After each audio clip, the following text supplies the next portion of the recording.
Hello friends, maths की class में आप सभी का स्वागत है। आज हम एक बहुत ही इंपॉर्टेंट पॉइंट पढ़ने जा रहे हैं।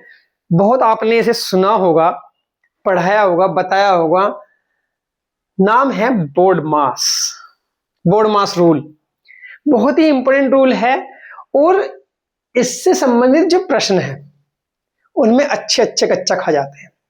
क्योंकि अगर आपने इस रूल को फॉलो नहीं किया, बोर्ड मास को अगर आपने अप्लाई नहीं किया क्वेश्चन के अंदर जहां पर ये अप्लाई होना है, तो डेफिनेट सी बात है आपका आंसर कुछ का कुछ आ जाएगा, 100% गलत आएगा अगर आपने बोर्ड मास के क्वेश्चन में बोर्ड मास को फॉलो नहीं किया।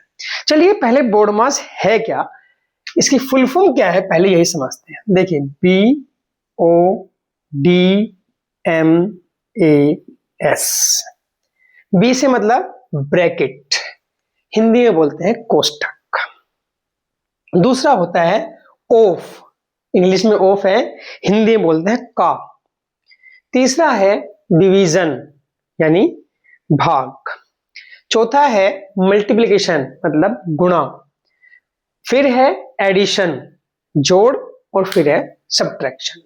मतलब यदि किसी क्वेश्चन में बहुत सारे साइन हो, प्लस माइनस डिवीजन मल्टीप्लिकेशन, ये सब साइन हो, ये मतलब इनमें से सारे भी हो सकते हैं, कोई 3-4 भी हो सकते हैं, कोई 2 भी हो सकते हैं, तो एक होंगे तो कोई बात ही नहीं है। लेकिन अगर एक से ज्यादा साइन हो, इनमें से कोई से भी, तो आपको उन्हें इसी क्रम में सोल्व करना है। यानी सबसे पहले आप ब्रैकेट को सोल्व करेंगे, फिर उसके बाद आप ऑफ को सोल्व करेंगे, फिर उसके बाद डिवीजन को, फिर मल्टीप्लिकेशन, फिर एडिशन, फिर सब्ट्रैक्शन। यानी पहले कोष्ठक, फिर का, फिर भाग, फिर गुणा, फिर जोड़, फिर घटा।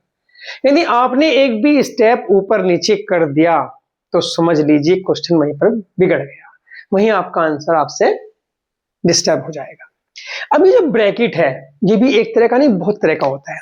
यानी जो कोष्ठक होते हैं, जो ब्रैकेट होते हैं, ये भी कई प्रकार के होते हैं। देखिए इनके नाम भी जान लेते हैं। एक ऐसे लाइन से खींच देते हैं नंबर के ऊपर, ठीक है ना, इसे बोलते हैं रेखा कोष्ठक, या कभी कभी बार भी बोल देते हैं, बार। इंग्लिश में तो बार ही बोलते हैं, और वैसे बिना कॉलम भी बोलते हैं। दूसरा होता है सर्कुलर कोष्ठक, इसे वैसे हिंदी में छोटा कोष्ठक बोलते हैं। फिर होता है करली, मंझला कोष्ठक, और फिर होता है स्क्वायर ब्रैकेट, स्क्वायर यानी बड़ा कोष्ठक। इन्हें खोलने का क्रम भी यही है, सबसे पहले नंबर पर ये चलेगा, दूसरे नंबर पर ये, तीसरे नंबर पर ये, चौथे नंबर पर ये। देखिए ना तो इसका क्रम इसका क्रम भी चेंज नहीं कर सकते हम, और इन कोष्ठकों को सिंप्लीफाई करने का क्रम भी चेंज नहीं किया जा सकता। फर्स्ट नंबर पे आपको बार को सोल्व करना है, या मीन कॉलम को सोल्व करना है। सेकंड नंबर पे आपको सर्कुलर ब्रैकेट यानी छोटे कोष्ठक को सोल्व करना है। थर्ड नंबर पर आपको करली यानी मंझले ब्रैकेट कोष्ठक को सोल्व करना है, और फोर्थ नंबर पर आपको स्क्वायर यानी बड़े कोष्ठक को हल करना है। अगर इनमें से एक का भी सीक्वेंस बिगड़ा तो आपका क्वेश्चन बिगड़ जाएगा। चलिए मैं इसके ऊपर आप आधारित आपको क्वेश्चन करके दिखाता हूं, और ये भी लिखे रहने देता हूं ताकि आपको कोई दिक्कत ना हो। देखिए मेरे सामने क्वेश्चन है 18 माइनस ब्रैकेट स्क्वायर ब्रैकेट है 4। थोड़ा बड़ा सा क्वेश्चन मैं लेता हूं जिससे सब चीजें आपको अच्छे से समझ में आ जाए कि कैसे चलना है। 16 माइनस 18 माइनस 5, फिर ये ब्रैकेट बंद, फिर ये ब्रैकेट बंद। ये क्वेश्चन है, हमें इसे सॉल्व करना है। देखिए इसमें जो है 3 तरह के कोष्ठक आ चुके हैं। अब पहले हम इसे कैसे सोल्व करते हैं ये समझते हैं। देखिए सबसे पहले नंबर पे हम सोल्व करते हैं बार यानी रेखा कोष्ठक, ये इसमें नहीं है, तो इसका मतलब अब हम आएंगे किस पर, छोटे पर यानी सर्कुलर कोष्ठक पर। तो चलिए इसे सॉल्व करते हैं। तो देखिए ये कहां पर है, यहां पर है। तो सबसे पहले हम क्या सॉल्व करेंगे, 18, ये ब्रैकेट ऐसे का ऐसे ही रहेगा, ये भी ऐसा ही रहेगा, माइनस 18 में से 5 गया, कितना बचा 13। तो यहां पर हम 13 लिख लेंगे, और क्योंकि छोटे कोष्ठक को हमने सॉल्व कर लिया तो वो हट जाएगा, बाकी अब रह गया करली और स्क्वायर। अब आगे चलते हैं। इसके बाद हम सॉल्व करते हैं करली मंझला, मतलब क्या हुआ 18 माइनस 4 प्लस, अब इसे सॉल्व करेंगे, 16 में 13 गया तो कितना रह गया 3। अब ये भी हमने सॉल्व कर लिया तो इसलिए ये ब्रैकेट भी खत्म हो गया। अब हमारे पास रह गया है स्क्वायर ब्रैकेट, तो क्या होगा, अब हम पहले स्क्वायर को सॉल्व करेंगे, 18 माइनस 7, तो अब इसका जो हमारा आंसर है वो हम निकालेंगे, तो इसका सही आंसर आ गया 11। देखिए अगर आपने कहीं भी कोई स्टेप इसमें छोड़ दिया होता सिंप्लीफाई करने का, इस सीक्वेंस मतलब कोई भी सीक्वेंस आप गड़बड़ कर देते तो ये गड़बड़ हो जाता, क्वेश्चन का ढांचा ही बिगड़ जाता, कुछ का कुछ आपका आंसर निकल जाता। तो इसलिए बोर्ड मास के पर आधारित जो क्वेश्चन होते हैं बहुत इंपॉर्टेंट है, एग्जाम में आते भी हैं, तो उनको ध्यान रखना है कि वो सोल्व करते वक्त एक क्रम जो है वो ध्यान रखना है। चलिए एक क्वेश्चन वर्नाकुलम का भी हम कर लेते हैं, जिसमें एक बार भी हमें दे रखा है, और भी बहुत सारे साइन हो सकते हैं। देखिए 14 माइनस स्क्वायर ब्रैकेट है 12 9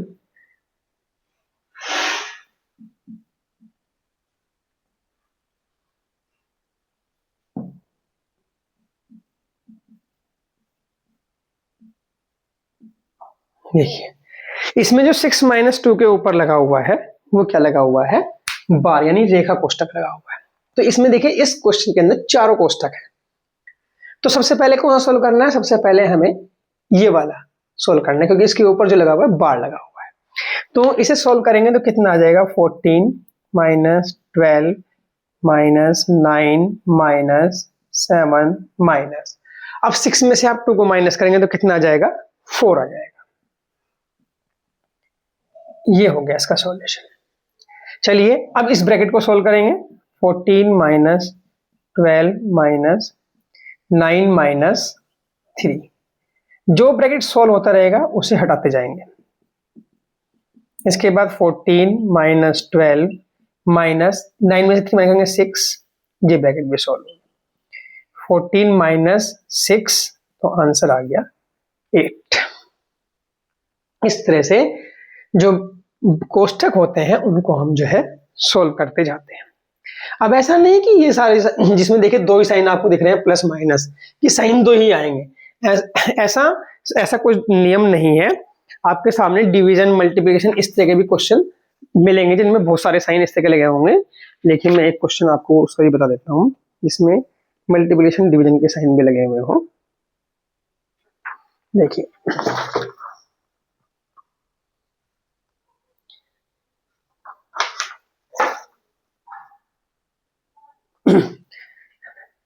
-17 प्लस 8